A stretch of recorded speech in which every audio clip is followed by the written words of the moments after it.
Break के बाद रुक करेंगे यूपी बुलेटिन की ओर, जिसमें बात होगी देवरिया की, जहां पीएन एकेडमी उमानगर के छात्रों ने सीबीएसई हाई स्कूल परीक्षा परिणाम में शानदार प्रदर्शन कर क्षेत्र का नाम रोशन किया। आगे बात करेंगे टावा की, जहां वरिष्ठ पुलिस अधीक्षक ब्रजेश कुमार श्रीवास्तव ने उनके नेतृत्व में साप्ताहिक परेड का आयोजन किया गया। ऐसी तमाम खबरों पर आइए विस्तार से डालते हैं नजर।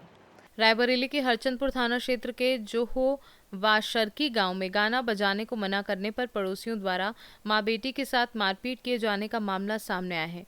पीड़िता के अनुसार विवाद इतना बढ़ गया कि दोनों को गंभीर चोटें आईं। आरोप है कि घटना के बाद घायल मां बेटी का पुलिस द्वारा मेडिकल परीक्षण भी नहीं कराया गया। साथ ही पीड़िता की बेटी के साथ छेड़छाड़ और मारपीट किए जाने का भी आरोप लगाया है। मामले में स्थानीय थाने में सुनवाई न होने का आरोप लगाते हुए पीड़िता अपनी बेटी को लेकर पुलिस अधीक्षक कार्यालय पहुंची और न्याय की गुहार लगाई। कौन सा थाना है? हरचंदपुर। समस्या क्या है? सर सूर्यपाल जो है गंदे गंदे गाना बजाते हैं, बोलने पर बोलते हैं कि हमारा गाना है, हमारा बाजा, हम कुछ भी करें, तुम कौन होती हो बताने वाली और तुम कौन होती बोलने वाली। अब बताइए, हमारी दो बेटी हैं, लेकिन हम कहाँ जाए? गंदे गंदे गाना बजाते हैं। ये मारपीट कैसे हुई? मारपीट यही गाना के लिए लेके हुई। अच्छा, मना करने पर आपसे? मना करने पर जो है बिटिया पानी बहने गई, बिटिया से छेड़खानी की, बिटिया को पड़ी पोरी बचाने गए तो हमें भी मार दिया। अच्छा, थाने गई थी मैडम आप? हाँ, थाने गए थे। अच्छा, आज मैडम कहाँ आई हैं आप? ये तो रायबरेली। क्या आश्वासन मिला? अधिकारी से मुलाकात हुई आपकी? मुलाकात हुई। क्या आश्वासन मिला आपको? बोले हैं कि सर जो है कार्रवाई? हाँ, कार्रवाई, मुकदमा करवा देंगे। अच्छा। रायबरेली से सी न्यूज़ संवाददाता वीरेंद्र साहू की रिपोर्ट। रायबरेली में समाजवादी पार्टी के राष्ट्रीय अध्यक्ष अखिलेश यादव के निर्देश पर वैश्य समुदाय को एकजुट करने के उद्देश्य से एक यात्रा निकाली गई। इस अभियान के तहत संयोजक मुकेश साहू रायबरेली पहुंचे और उन्होंने विभिन्न कार्यक्रमों में हिस्सा लिया। इस दौरान मुकेश साहू ने भाजपा सरकार पर तीखा हमला बोलते हुए कहा कि मौजूदा सरकार में व्यापारी समेत हर वर्ग खुद को ठगा हुआ महसूस कर रहा है। उन्होंने आरोप लगाया कि जनता बदलाव चाहती है और आने वाले 2027 विधानसभा चुनाव में भाजपा की विदाई तय है। कार्यक्रम के दौरान सपा कार्यकर्ताओं में भी उत्साह देखने को मिल रहा और पूरे अभियान को संगठन विस्तार की दिशा में एक महत्वपूर्ण कदम बताया जा रहा है। किस पद पे है? मेरा नाम मुकेश साहू है। मैं पिछड़ा वैश्य अखिल एकता परिषद का प्रदेश का संयोजक हूँ। अपने नेता श्री अखिलेश यादव जी का संदेश मैं लेकर निकला हूँ। लगभग 22 जिलों में मेरी यात्रा जानी है। प्रथम चरण में मैं 5 जिले में अभी जा रहा हूँ। मैं लखनऊ से शुरू किया हूँ, रायबरेली आज हूँ, कल प्रतापगढ़ रहूँगा, उसके बाद इलाहाबाद है, फिर मिर्जापुर है। यात्रा के मुख्य उद्देश्य क्या है? मेरे राष्ट्रीय अध्यक्ष जी ने एक नारा दिया है पीडीए, और उस पीडीए को लेकर विभिन्न प्रकार के लोगों ने, विपक्षी सरकार के लोगों ने एक भ्रम फैलाने का काम किया कि बनिया समाज पीडीए का हिस्सा नहीं है। मैं अपने बनिया समाज को यही बताने के लिए निकला हूँ कि बनिया समाज पिछड़े जाति में आता है, जिसमें साहू है, मुदनवाल है, चौरसिया है, स्वर्णकार है, जायसवाल है, कसौधन है, वर्मा है। ये जातियां पिछड़ी जातियां हैं और पिछड़ी जातियां होने के साथ साथ यह पीडीए के प्रथम हिस्सेदार है, यह बताने के लिए मैं अपने बीच में निकला हूँ। संसद में चर्चा हो रही, 33% महिला बिल पास हुआ है, कैसे देखते हैं इसको? ये हमारे राष्ट्रीय अध्यक्ष का विषय है। इस विषयों पर राष्ट्रीय अध्यक्ष जी हमारी बात करेंगे। हमारा उद्देश्य है बनिया समाज को जोड़ना। 27 की सरकार में बनिया अहम भूमिका निभाएगा। इसलिए निभाएगा कि पिछले 10 सालों से बनिया समाज अपने को ठगा हुआ समझ रहा है, महसूस कर रहा है। वह इस भावना से देख रहा है कि मेरा न तो सुरक्षा हो रहा है, न तो मेरा कोई काम हो रहा है, और यहाँ तक की बात है कि आरक्षण से भी हमको विरक्त कर दिया जाएगा। यदि हम सरकार नहीं बदलेंगे तो इस प्रकार से हम लूटे जाएंगे कि हमारा साथ लेना भी बहुत दुर्बल माना जाएगा। हम अपने जीवन में, अपने संरक्षण में, यदि अपने मित्रों के साथ, अपने समाज के साथ आंदोलन करके इस चीज को नहीं बदल पाए और सरकार को हम नहीं बदल पाए तो हमारा जीने का भी अधिकार छीन लिया जाएगा। अभी स्वामी प्रसाद मौर्य ने एक बयान दिया कि पीडीए में उनका स्पष्ट ही नहीं है कि कभी कहते हैं पी से पंडित है, कभी डी से डिम्पल कह देते हैं, तो इस पे स्पष्ट ही नहीं है समाजवादी पार्टी की विचारधारा, उस पे क्या? हमारे राष्ट्रीय अध्यक्ष जी ने कहा है पीडीए हर समुदाय का है, जो पीड़ित है वो भी पीडीए है, जो पिछड़ा है वो भी पीडीए है, जो अल्पसंख्यक है वो भी पीडीए है, और जो समाज के मुख्य धारा को बदलना चाहता है, वह समाजवादी के साथ रहना चाहता है, वो भी पीडीए है। तो पीडीए पत्रकार भी हमारा पीडीए है, और पीडीए ही जाके 27 में बदलाव करेगी और उत्तर प्रदेश सरकार को बदलने का काम करेगी। और अपने नेता जो सामाजिक न्याय की लड़ाई लड़ रहे हैं, लोकतंत्र की लड़ाई लड़ रहे हैं, संविधान बचाने की लड़ाई लड़ रहे हैं, वो अखिलेश यादव के साथ पूरा पीडीए समाज जाने को तैयार है। आज का जो कार्यक्रम है इसको आप किस पद्धति से देखते हैं? वही जो समाजवाद है, समाजवाद की स्थापना जिसलिए हुई है उसी क्रम के परिदृश्य में कार्यक्रम है कि समाज का कोई भी वर्ग छूटने न पाए, सभी समाजवाद दिए हैं। और उसी क्रम में हमारे प्रदेश के नेता माननीय मुकेश साहू जी, हमारे माननीय राष्ट्रीय अध्यक्ष अखिलेश यादव जी के निर्देश पर यहाँ पर आए हैं प्रदेश भ्रमण पर। आज रायबरेली में है, सदर में। तो जो वैश्य समाज है, जो व्यापारी समाज है, उसकी परेशानियों को सुन रहे हैं और उनका समाधान समाजवादी पार्टी की जब सरकार बनेगी तो कैसे होगा, उसी परिचर्चा को लेकर हम लोग यहाँ पर बैठे हैं। आप एक शिक्षा क्षेत्र के बड़े जानी मानी पहचान है रायबरेली की, इस प्रकार की शिक्षा नीति को किस तरह आप देखते हैं? इस सरकार की शिक्षा नीति को हम इस तरह देख रहे हैं कि विद्यालय बंद हो रहे हैं, प्राइमरी स्कूलों को बंद करने की साजिश हो रही है। और इसकी सबसे बड़ी नीति को मैं ये देख रहा हूँ कि गांव-गांव, गली-गली, मोहल्लों मधुशाला खुल रही है, पाठशालाएं बंद हो रही। रायबरेली से सीनू संवाददाता वीरेंद्र साहू की रिपोर्ट। देवरिया जनपद के पीएन एकेडमी उमानगर के छात्रों ने सीबीएसई हाई स्कूल परीक्षा परिणाम में शानदार प्रदर्शन कर क्षेत्र का नाम रोशन किया है। परिणाम घोषित होते ही विद्यालय परिसर में खुशी की लहर दौड़ गई और छात्रों ने एक दूसरे को बधाई दी। विद्यालय की छात्रा अनामिका मौर्य ने 97.6% अंक प्राप्त कर जिले में संयुक्त रूप से तीसरा स्थान हासिल किया।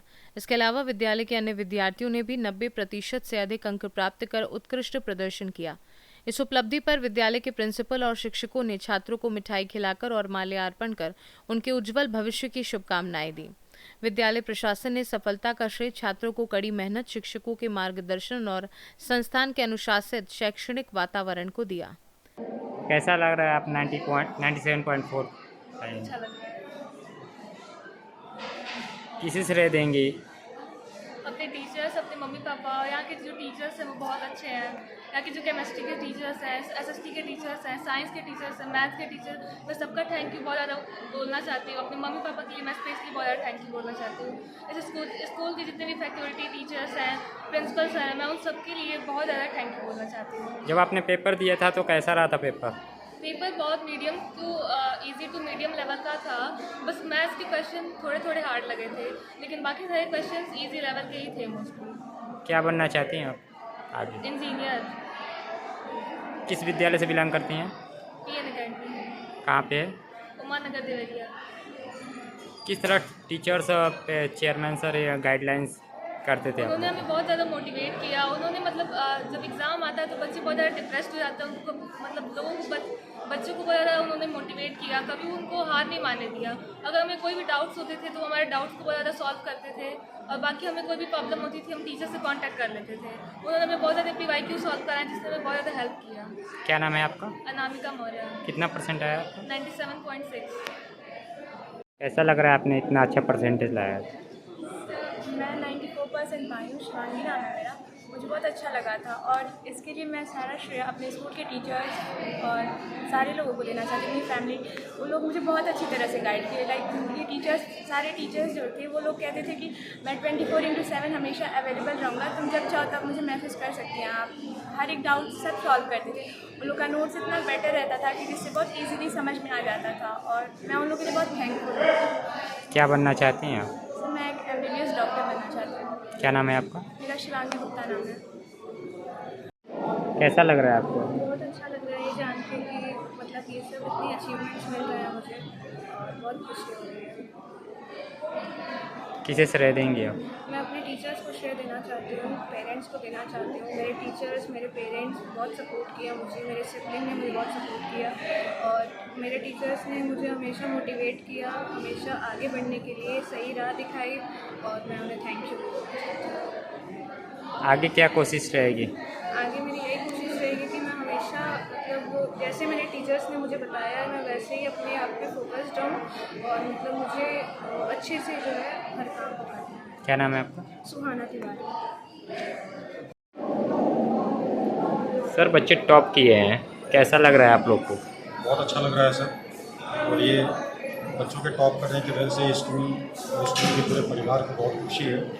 बच्चों की अपनी पूरी मेहनत है, उनकी पर्सनल एक उन्होंने जो लेबोरियस एटीट्यूड दिखाया, उसका ये रिज़ल्ट है कि बच्चों ने एक अच्छा स्कोर किया है सर। और ज़िले में तीसरे रैंक पे कंबाइंड तरीके से हमारे यहाँ की बच्ची अनामिका मौर्य जो 97.6% के साथ थर्ड टॉपर रही है कंबाइंड तरीके से। तो पूरे स्टाफ और हमारे प्रिंसिपल सर सब लोग बहुत खुश हैं सर। और ऐसे मेहनत हम लोग बच्चों के साथ पिछले भी बार करते आए हैं, आगे भी करते रहेंगे सर। क्या नाम है सर आपका? मेरा नाम ईशान देव श्रीवास्तव है, मैं पीजीटी बायोलॉजी हूँ, बायो पढ़ाता हूँ मैं सर।